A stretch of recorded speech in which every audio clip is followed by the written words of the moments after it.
Hey guys, it's Maxi. I'm a 13 times Radiant player and I've even coached people to hitting Radiant too. And in this video, I'm going to be breaking down the thought process on how to carry in ranked on Chamber. Oh my god, oh, wait. Was that you guys?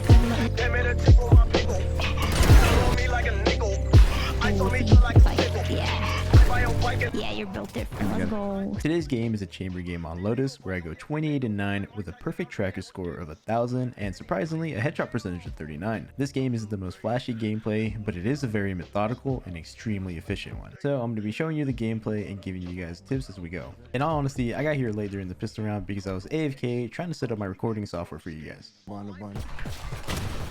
At the trade. I'm coming back to you guys. They opened the door on you guys. B. Turn around, turn around. After calculating just long enough being AFK to get the trade on my Jett, I see that a dude opens up the door on B to try to flank my teammates. I want to make sure that I can remind these guys and call out for them because a lot of times there's a lot of action going on site, and so if nobody's calling out, and I want to make sure I am. Going into the next round, since I love sniping, especially on chamber, I'll buy an outlaw and place my teleport here so I can take a quick fight and get away if I need to. I place my trip for flank right here in the middle because I don't even bother hiding it anymore because it's honestly just to alert me if somebody's behind. It's a lot more difficult to smoke if it's in the middle of the doorway too, especially if somebody's asking for it.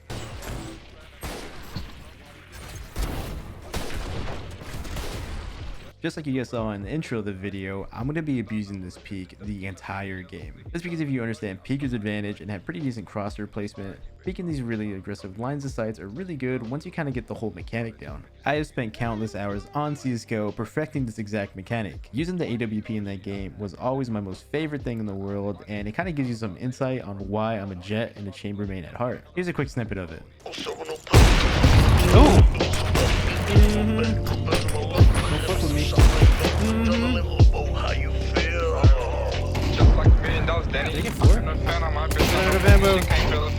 That's more or less the reason why I love using an operator on attack side. It just comes natural to me. Anyways, after I get the opening pick, notice how I don't race into sight with my teammates. That's because it's not my job to. My job is to control the map, more specifically these areas. I want to prevent my teammates from getting pinched or flanked or collapsed on from the sides. My trip has the big flank from behind, so I plan on keeping my eyes on the other points of interest. I'm pretty much a security blanket. I'm alerted that somebody broke my trip, so I instantly turn around and hold and get a free pick on the cypher who's flanking. It gets a little bit more nuanced depending on how many people are alive, how many enemies are alive, but you almost never want to have all 5 people on site. If you do, you're pretty much just opening yourself up to be fish in a barrel, and it's usually up to the sentinels to be the rats that make the retakes harder for the defending side. Only if you promise not to satchel. Let me see if I can kill this guy first. He should have half armor. Let me peek first. Going into the next round, I place the same exact teleport and the same exact trip. I'm really confident in peeking this angle, so I want to try to open it up for my team.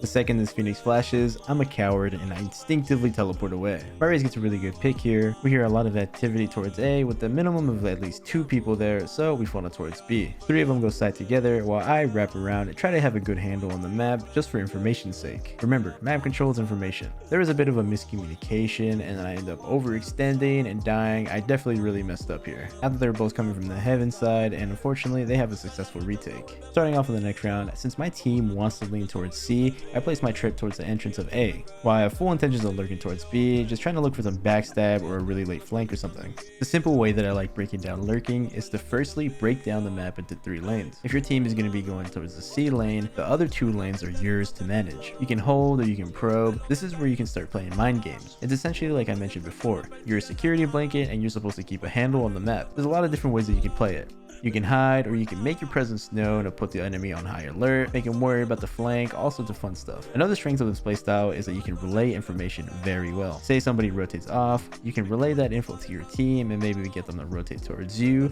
while you're already taking the space that the enemy is actively giving. The sky is the absolute limit. We win the last round pretty convincingly, and as you can see in this round, I'm doing the same exact thing, except it's going to be a little bit reversed. My teammate's going towards A, I trip the B walk up, while I decide to try to probe C. Since recently I've been completely regaining my confidence in my aim, I'm not afraid to take these long fights. Since my team ends up getting full control of sight and getting the first pick, instead of trying to go for a backstab, I rotate back to try to be the security blanket and their overwatch. Ooh. Oh my god. Good ult. I love the idea of going on late flanks and backstabbing and stuff like that, but I don't want to do it too early. I want to wait till their guard's a little bit let down. So with the very last round that we just won, we just broke their economy, so they're going to be broke this round. So since I don't want to die in the middle of nowhere and accidentally give them a vandal, I decided to go with my team instead. It's better to just group up as 5 in this situation. You never know if you might get bad timing or somebody hits a crazy sheriff shot or something. I just want to completely minimize the risk. Could be fun. Oh, they're both up there. Phoenix had a whatchamacallit. Yeah. The very next round, I followed the same exact concept. My team is talking about hitting C, so I tripped the A entrance while I decided to try to probe up B. As I'm walking up, I just want to make sure I can completely take my time. I'm just isolating every single angle. You guys may have heard before the term slicing the pie. That's a mechanic that's completely ingrained in my mind this moment. I don't even have to think about doing it. I open the door to try to bait some rotates, but there's no dice. My teammates end up getting stomped on sight, so it's up to me to try to cook. You come back? Can I come back too? I'm coming. After getting those 2 picks, I instantly call for my teammate to try to rotate and reset towards A while I gain space in their spawn. Unfortunately, she barely gets caught, so that leaves me in a 1v2. I know guaranteed that both of these guys are towards the C side, so I knife out and book it towards A. I hear that these guys are breaking the door, so I fake the spike plant to try to bait these guys into pushing, and I try to get a quick pick to equalize it into a quick 1v1, but these guys are really disciplined and played really well together. After review, I definitely would have had just a better chance by letting them run at me and force them to make the mistake, but that's just a hindsight thing. The next round, I'm placing my teleport here and popping my ultimate and looking for a quick pick. After I try to go for that pick, just like the round where I had the outlaw, I want to try to commit to being my team's overwatch and having a good handle on the map. Ooh, see, like, yeah. Yeah, you're built different. Let's go. We end up taking out 3 other guys off rip while chasing the last guy who's a Jett. After a while, we get some confirmation that the Cypher rotated towards this back end.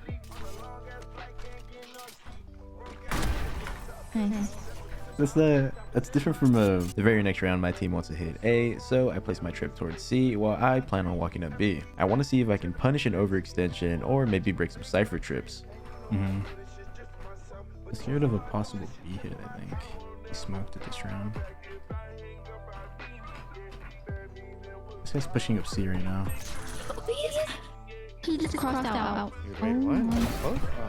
Yeah. Before this guy makes his way up behind me, I take my utility back because I want to possibly lure this guy into a false sense of security. If he sees a trail of my trip and my teleport towards B, he's going to be on high alert. I've already made my presence known as a lurker, so I race the trail and hold and get an easy pick. After I take that guy out, the cat's out of the bag, so I quickly try to make my way towards my teammates to try to help them out. I don't know where Phoenix ulted from. Watch out, it could be like right here. Nice. Thank you for doing. It's like on the stairs right side. I don't know. There are raises. That's on Oh my. Still, since I have full confirmation on where the Cypher's at, my only goal here is to get the bomb and dip out and go to the opposite bomb site just for a full clean reset. I'm pretty confident that I can beat him, but before I cross, I just try to make sure that he's not holding, not trying to go for a fast pick on me. At this point, he has zero information on where I am, so it's really going to just boil down to a gamble for him. There's a lot of stuff that I can do here. I can hide and re-hit A, I can wrap through B. There's so much on the table that he's probably all too aware about. I use speed to my advantage here because I have the privilege to be able to run towards C, while he's probably going to be forced to walk in case if I did happen to work towards B. There's no way that he can beat me towards C while walking, and if he runs, he's going to open himself up to some harsh timing. Because I'm fully aware of these circumstances, I get a free bomb plant on C. The way that I like playing 1v1s is I like taking one entire point of entry out of the equation early. I go C long in this instance. By going C long, I can hold in case this guy chased me, and the longer that the spike ticks, less likely it'll be that he's coming from that way. So that means I can end up having my back towards C safely while I play the spike. He just ends up opening the door anyways, and I get in position and peek off of timing and win it for free. For the next round, my team wants to work towards A, so you know the drill. Trip towards B, and I want to work towards C.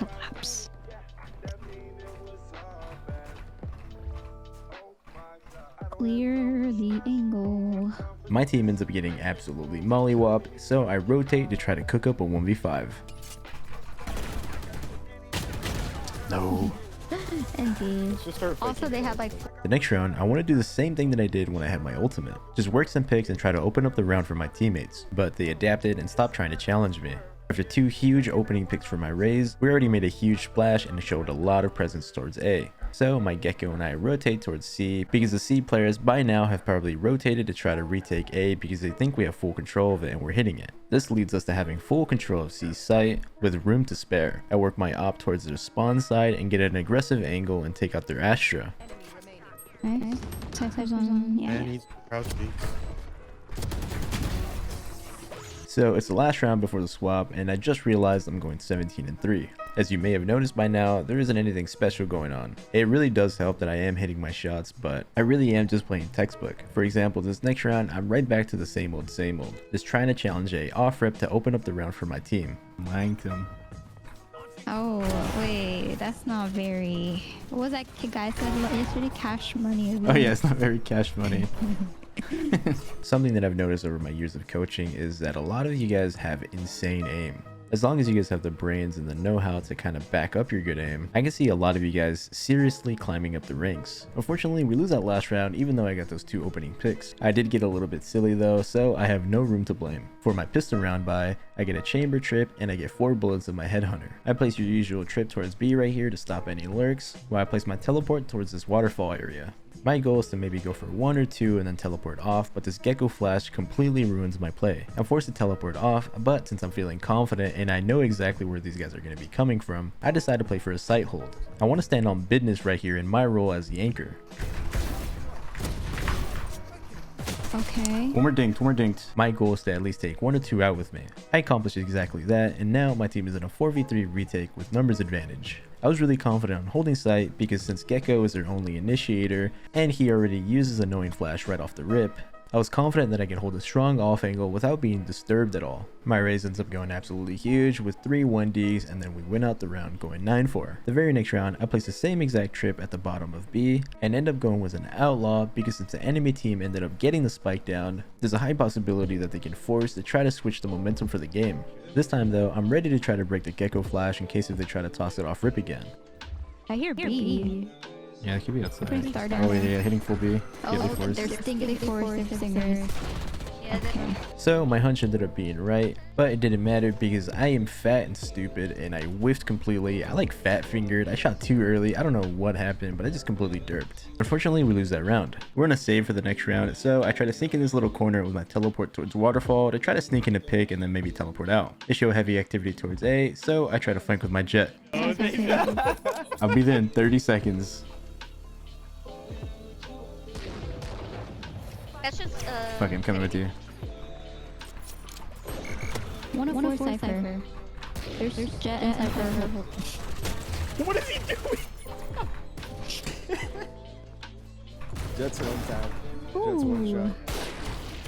Cypher's also one No, shot. no, no, no. 104? Oh, he was 104? I stink.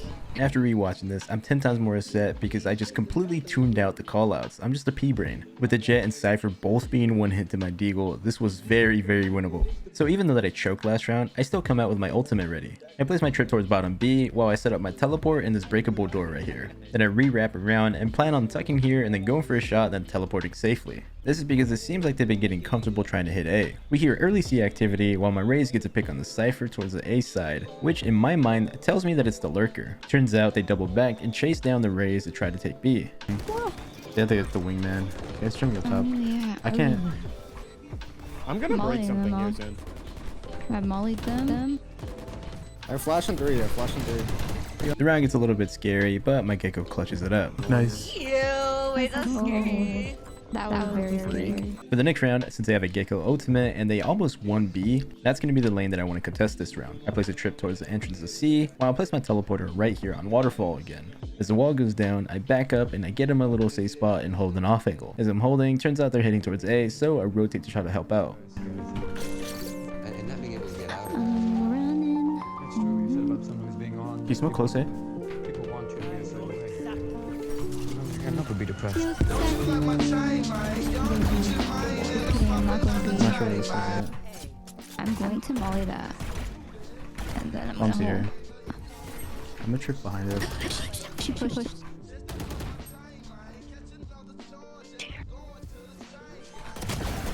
Oh, Wait, Nice. you guys are insane. fuck? Good shit, team. I want you guys to pay attention to the x-ray of my teammate Gecko right here. The second that I see him through the map about to make a stand, I speed up to fight with him, effectively creating a crossfire. Since he's on site and I'm technically smoked right here, he's going to be on the top of their list of priorities. So since he has all their attention, I can help and fight and pick up some free picks while they're looking his way. After that, I simply just win my one. So jumping into the next round, I want to do the same exact setup since they haven't seen me on B the last round. Oh, I'm gonna come see. I'm gonna open the door if you just want to get silly. I want to be so silly. Wait, they didn't even. Oh, they just broke the trip. I took it back. Oh, you took I it whiffed. back. I was gonna go for one and then teleport out, but I end up whiffing terribly because I'm stupid and I'm fat and I'm ugly. Luckily, my teammate Raze is an absolute demon and clutches up the round for us. Okay. Oh my god, you're fucking nuts, dude. Movement is clean.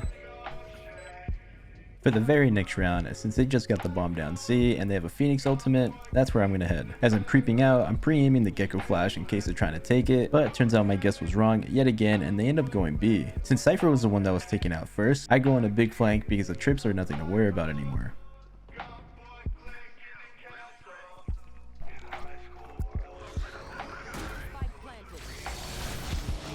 Yeah.